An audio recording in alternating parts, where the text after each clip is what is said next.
Welcome to जय study. हमारा प्रयास आपकी सफलता। आज के इस वीडियो में हम डिस्कस करेंगे स्टैटिक जीके का एक बहुत महत्वपूर्ण पार्ट जिसका नाम है। आज के इस सेशन में हम डिस्कस करने जा रहे हैं भारत के मुख्य चुनाव आयुक्त।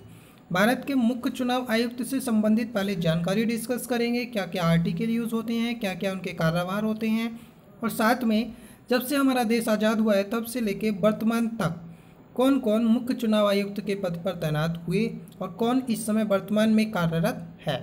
आइए स्टार्ट करते हैं एक शानदार तरीके के साथ इस सेशन को। सबसे पहले मैं आपको बता देना चाहूँ कि आप समझिएगा चीज़ों को। Chief election commission of India की पूरी लिस्ट आज हम इसमें डिस्कस करेंगे और एक डिटेल के साथ इसे पढ़ने वाले हैं, यानी कि zero to high level, clear, zero to hero. देश में स्वतंत्र और निष्पक्ष चुनाव कराने के लिए मुख्य चुनाव आयुक्त की नियुक्ति की जाती है। सबसे पहली चीज़ ये याद रखिएगा, भारत के राष्ट्रपति मुख्य चुनाव आयुक्त की नियुक्ति करते हैं। ये लोकतंत्र के कामकाज के लिए आवश्यक मशीनरी के रूप में कार्य करते हैं।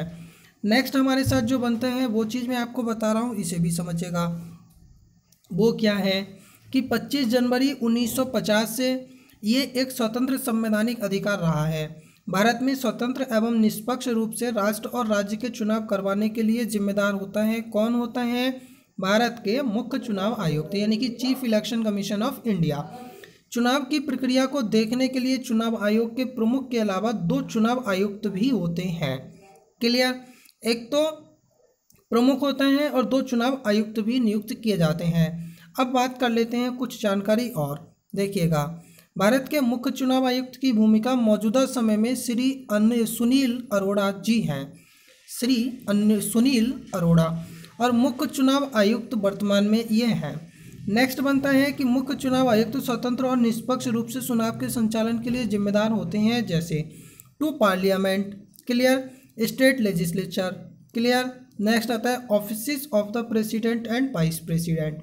ये 3 आपको पॉइंट बहुत बेहतर तरीके से याद रखना है। आइए डिस्कस करते हैं इससे जुड़ी कुछ और महत्वपूर्ण जानकारी।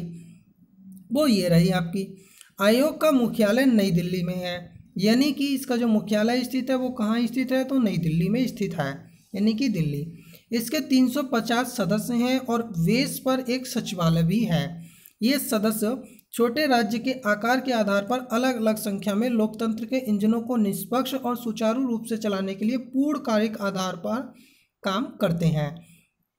जिला और निर्वाचन क्षेत्र स्तर पर अधिकारी और संबंधित कर्मचारी पूरी चुनाव प्रक्रिया की निगरानी के लिए चुनाव अधिकारियों के रूप में नियुक्त किए जाते हैं।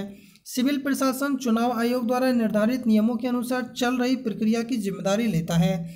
चुनाव प्रक्रिया के दौरान इतनी बड़ी प्रक्रिया को संचालित करने के लिए 2 सप्ताह के लिए अस्थायी कर्मचारियों को शामिल किया जाता है। आप देखते होंगे जब चुनाव होता है तो जगह जगह से, कहीं से प्राथमिक विद्यालय से, पूर्व प्राथमिक विद्यालय से, पूर्व माध्यमिक विद्यालय से, साथ में कुछ हमारे दफ्तर वगैरह होते हैं, वहाँ से कर्मचारियों को ले लिया जाता है जो कि मतदान और मतगणना आदि कार्य के लिए प्रयोग में आते हैं। लेकिन ये कैसे होते हैं? तो वो आपको याद रखना है, अस्थायी कर्मचारी होते हैं। मुख्य चुनाव आयुक्त की जिम्मेदारी क्या है? तो जिम्मेदारी याद रखिएगा, इनका एक जिम्मेदारी सबसे पहला होता है कि कोई भी पक्षपात नहीं होना चाहिए।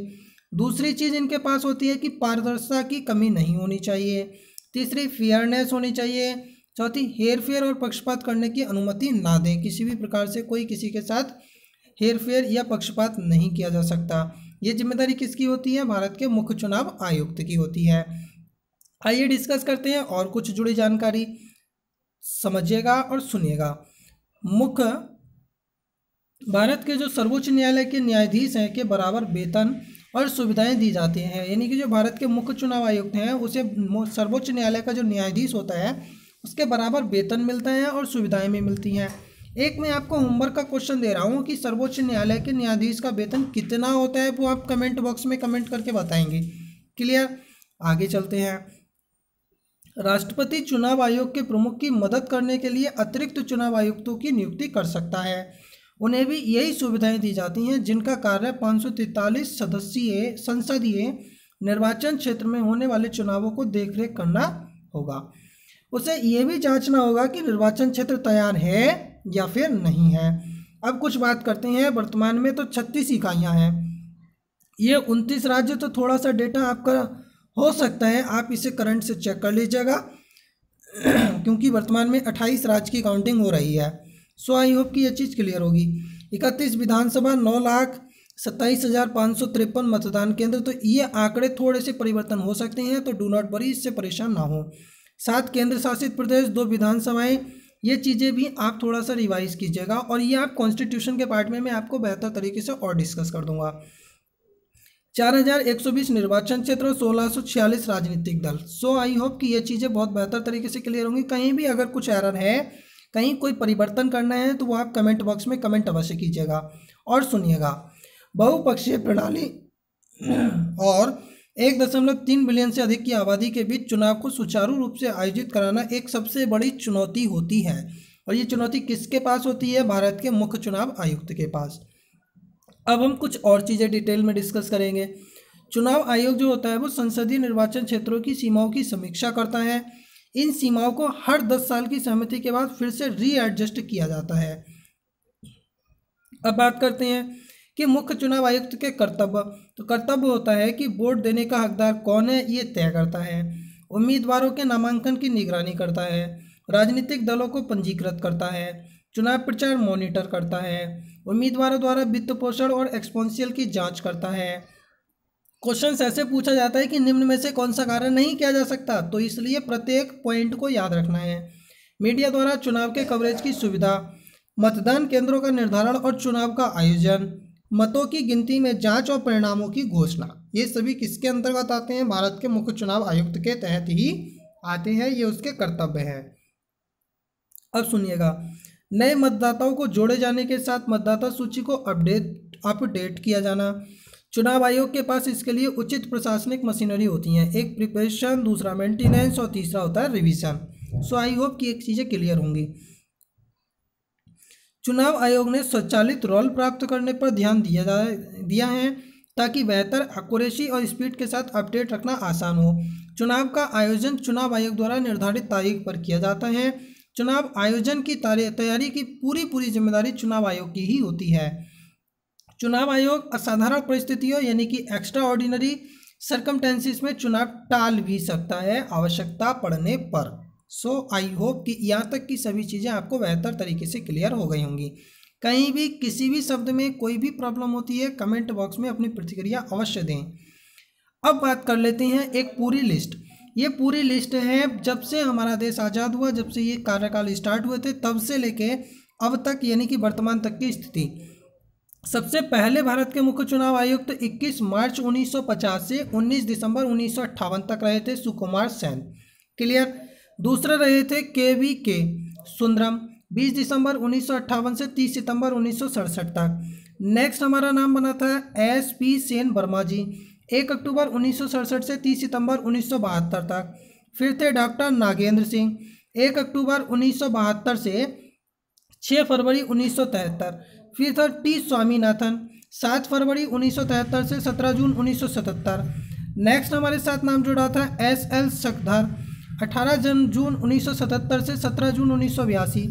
RK त्रिवेदी 18 जून 1982 से 31 दिसंबर 1985। RBS शास्त्री 1 जनवरी 1986 से 25 नवंबर 1990। BS रमा देवी 26 नवंबर 1990 से 11 दिसंबर 1990। TN सेशन 12 दिसंबर 1990 से 11 दिसंबर 1996। MS गिल 12 दिसंबर 1996 से 13 जून 2001 तक। अगर कोई कहता है कि सर क्या हमें ये सभी याद करने पड़ेंगे, तो देखिए ये चीज़ें डिपेंड करती हैं आपके एग्जाम पर। अगर आप उत्तर प्रदेश पुलिस की परीक्षा में बैठना चाहते हैं तो भारत के प्रथम मुख्य चुनाव आयुक्त और वर्तमान के मुख्य चुनाव आयुक्त को याद करिए। अगर UPSI में बैठना चाहते हैं तो आप इन सबको रट लीजिए कि पता नहीं कौन सा कार्यकाल कब पूछ लिया जाए। सो आई होप कि ये चीज़ आपको याद रखनी है। PCS में जाना चाहते हैं तो वहाँ भी आपको ये सभी याद करने पड़ेंगे। ये डिपेंड करता है लेवल ऑफ एग्जाम पर। आइए कुछ और शेष बचे हैं, इन्हें भी डिस्कस कर लेते हैं। JM लिंगदो 14 जून 2001 से इनका कार्यकाल रहा था 7 फरवरी 2004। TS कृष्णमूर्ति 8 फरवरी 2004 से 15 मई 2005।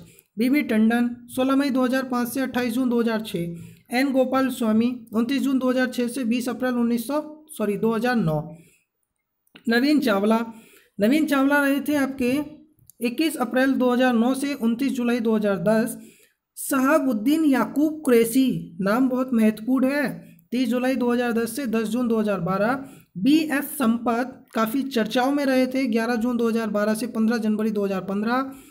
एच एस ब्रह्मा 16 जनवरी 2015 से 18 अप्रैल 2015। नसीम जैदी, ये एक दूसरा नाम बहुत महत्वपूर्ण आया है, 19 अप्रैल 2015 से 5 जुलाई 2017।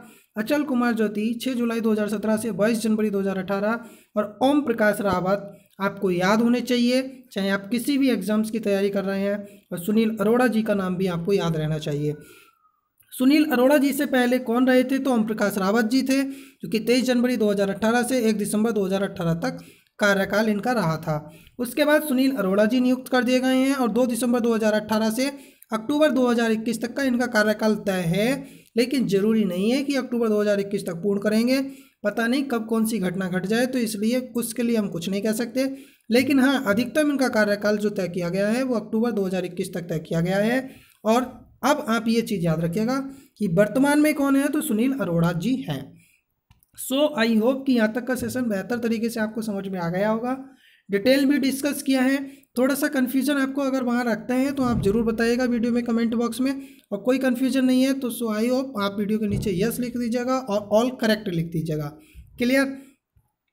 अगर वीडियो पसंद आया है, वीडियो को लाइक करके दोस्तों के साथ शेयर अवश्य करें और वीडियो के नीचे कमेंट बॉक्स में अपनी प्रतिक्रिया दें।